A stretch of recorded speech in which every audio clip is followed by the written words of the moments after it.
L'éducation est un droit fondamental pour tout humain. En maintenant les filles à l'école, nous donnons le pouvoir à toute une nation de bâtir un monde meilleur et nous donnons l'opportunité aux filles et aux garçons d'agir ensemble pour le bien-être des populations. Je pense qu'un jour, les filles peuvent changer le monde. Pour y arriver, il faut les scolariser et les maintenir à l'école. Le projet Droit à l'éducation inclusive et maintien des filles à l'école, financé par Affaires mondiales Canada et mis en œuvre conjointement par le gouvernement ivoirien et l'UNFPA, vise à renforcer l'éducation des jeunes filles dans un contexte où elles ont un accès limité à leurs droits en matière d'éducation, de santé, de la reproduction et de violence basées sur le genre. En Côte d'Ivoire, le taux d'enrôlement au cycle primaire pour les filles est de 74,1%, alors que le taux de maintien de celles-ci au cycle secondaire s'élève à seulement 35,6%. Les grossesses en milieu scolaire font partie des facteurs qui induisent ce faible taux d'achèvement scolaire.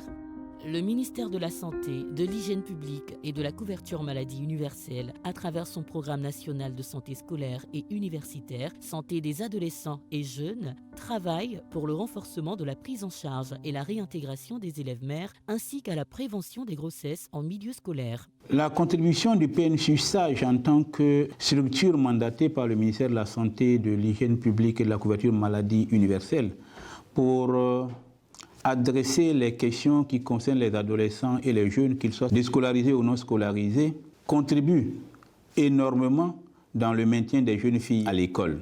Notre objectif est de les amener à acquérir un certain nombre de compétences de vie courante pour pouvoir s'opposer à certaines choses, notamment savoir dire non poliment à un, je ne vais pas dire un prédateur, mais c'est tout comme, et pouvoir dire non sans vexer. Et dans tous les cas, c'est pour les aider à éviter et les grossesses et à éviter les maladies sexuellement transmissibles qui pourraient entraver leur évolution à l'école. Dans le cadre du projet Droit à l'éducation inclusive et maintien des filles à l'école, le Programme national de santé scolaire et universitaire santé des adolescents et jeunes a reçu un appui financier de Affaires mondiales Canada par l'intermédiaire de l'UNFPA pour assurer la prévention et la gestion des grossesses en milieu scolaire. C'est au total 11 380 élèves filles qui ont adopté une méthode contraceptive durant les consultations foraines et dans les services de santé scolaire et universitaire santé des adolescents et jeunes, afin de mener leur scolarité sans interruption. Nous sensibilisons plus les jeunes filles. D'abord, le SSU, c'est la promotion. Nous faisons la promotion et puis la prévention. Plus pour les consultations foraines sur la santé de la reproduction. Et nous offrons les méthodes de contraception. À travers ça, nous avons appris plein de choses que nous ne connaissions pas dans le passé. Bon, mes camarades parlaient beaucoup d'implants, on me parlait de beaucoup de choses, mais ils ne savaient pas. Aujourd'hui, grâce à la sage-femme, j'ai réussi à comprendre beaucoup de choses. Pour renforcer l'accès à l'information et aux services de la santé sexuelle et reproductive des adolescents et des jeunes, l'application mobile e-santé jeune a été développée. Cet outil d'écoute, de partage de connaissances, de conseils et d'orientation est un véritable ami pour les jeunes. On a également le forum où on trouve plusieurs thèmes. Avec cette application, je ne suis plus obligé de me déplacer. C'est-à-dire, étant à la maison, je peux déjà beaucoup apprendre. Une autre stratégie a été mise en place pour donner la bonne information sur la santé sexuelle et reproductive aux adolescents et jeunes. Il s'agit des espaces sûrs. Ces petits cadres d'échange ont été institués tous les mercredis au sein des services de santé scolaire et universitaire santé des adolescents et jeunes à l'endroit des adolescents et sont animés par des femmes appelées mentors. Au niveau de l'espace sûr, nous échangeons avec les adolescents sur différents types de sujets. Nous pouvons venir avec des thèmes déjà établis. Les enfants peuvent émettre des préoccupations sur lesquelles nous débattons. Donc on parle des cas de grossesse, on parle des méthodes contraceptives et puis on leur prodigue des conseils d'usage afin de pouvoir respecter leurs parents à la maison. Je vais vous apprendre que les grossesses précoces, ce sont les grossesses qu'on constate avant l'âge de 18 ans. Quand tu as 12 ans, tu as 15 ans, tu es enceinte, c'est une grossesse précoce très dangereuse. On s'est rendu compte que dans notre région, il y avait beaucoup de grossesses en milieu scolaire. En fait, ce que nous visions, c'était zéro grossesse en milieu scolaire.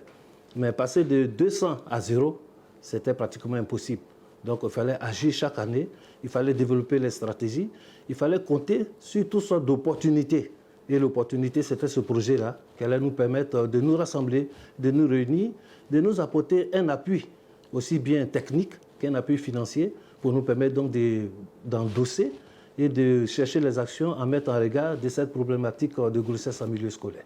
En outre, les services de santé scolaire et universitaire santé aux adolescents et jeunes ont accueilli les élèves mères pour assurer l'ensemble de leurs droits en matière de santé de la reproduction. À cet effet, 373 jeunes filles porteuses de grossesse précoce ont été prises en charge médicalement et psychologiquement. Après l'accouchement, certaines ont bénéficié d'accompagnement pour réintégrer l'école et d'autres pour s'insérer dans la vie active. Nous avons déjà une bonne collaboration avec les chefs d'établissement qui nous adressent les jeunes filles qui sont enceintes. Nous les suivons par les CPN et celles qui ont des difficultés, qui veulent arrêter les cours, nous leur délivrons un certificat de suspension de cours pour qu'elles puissent reprendre les cours l'année suivante. Je suis là aujourd'hui, c'était pour venir prendre un certificat de suspension de cours. Avec cette situation, je n'arrive pas à suivre les cours correctement. Je vois mon état et puis celle des autres, c'est pas pareil. L'année prochaine, je vais reprendre les cours normalement. Je suis venue au SSU en pensant que j'étais malade. Maintenant, arrivée ici, ma sage-femme m'a fait faire un test de grossesse. C'est là que j'ai découvert que j'étais enceinte. Quand j'ai accouché, je suis retournée à l'école. Le SSU m'a bien accompagnée. La sage-femme m'a donné plusieurs conseils, des médicaments pour que ma grossesse aille bien et que moi-même je me porte bien.